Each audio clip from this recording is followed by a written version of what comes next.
Dan sebenarnya untuk menunjukkan kecintaan kita masih bisa, nggak usah ngomongin di luar sholat ya. Ya.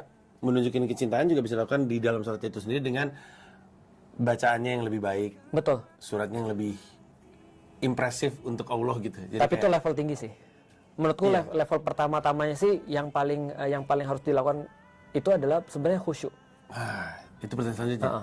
Menciptakan kehusukan. Oke. Karena nggak gampang ya. Ada dua. Oke. Satu, mengingat mati. Dua, mengingat bahwa dia akan jumpa dengan Allah. Dengan kata lain, Mas punya masalah. Pertanyaannya adalah, masa punya masalah dulu baru kita khusyuk? Ya, aku gitu sih. Sering gitu sih. Harus diakuin. Ntar ketika masalahnya dia lewat, boro-boro khusyuk, ya sholatnya juga hilang. Aku manusia dan aku gitu. Aku punya terakhir ketika bulan Ramadan aku punya problematika, aku gak usah cerita di sini. Tapi problematika itu membuat aku akhirnya sholat dan minta pada Allah.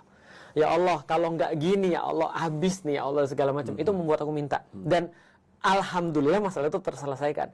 Dan aku yakin mungkin salah satu yang membuat aku selesai adalah kekhusyuanku ini. Karena aku benar-benar berharap pada Allah. Dan mungkin aku berharap bukan hanya berharap pada Allah, tapi menjadikan itu sebagai kalau ini sholat yang terakhir, apa yang pengen aku lakukan sih dalam sholat ini sebenarnya. Nah, khusyuk itu di dalam Al-Quran, alladzina yazunnuna annahum mulaku rabbihim wa annahum ilaihi raji'un.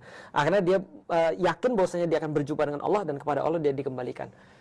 Artinya maksudnya gini, kita tahu yang kita mau lakukan sebelum kita mati itu jelas banget. Karena kita tahu waktunya terbatas, kita tahu apa yang paling kita perlukan yang selama ini mungkin kita denying. Nah, sholat itu aku yakin akan menjadi top of the list ketika kita mau mati. Selain sholat, apalagi kata Allah, sedekah. Itu orang pasti akan lakukan. Makanya banyak orang-orang mau mati itu bisa ngeluarin sedekah, Mas. Iya benar. Karena dia tahu ini cara paling mudah untuk dia dapat pahala kan. Tinggal keluarin duit. Sholat kan perlu waktu. Sholat kan perlu wudhu.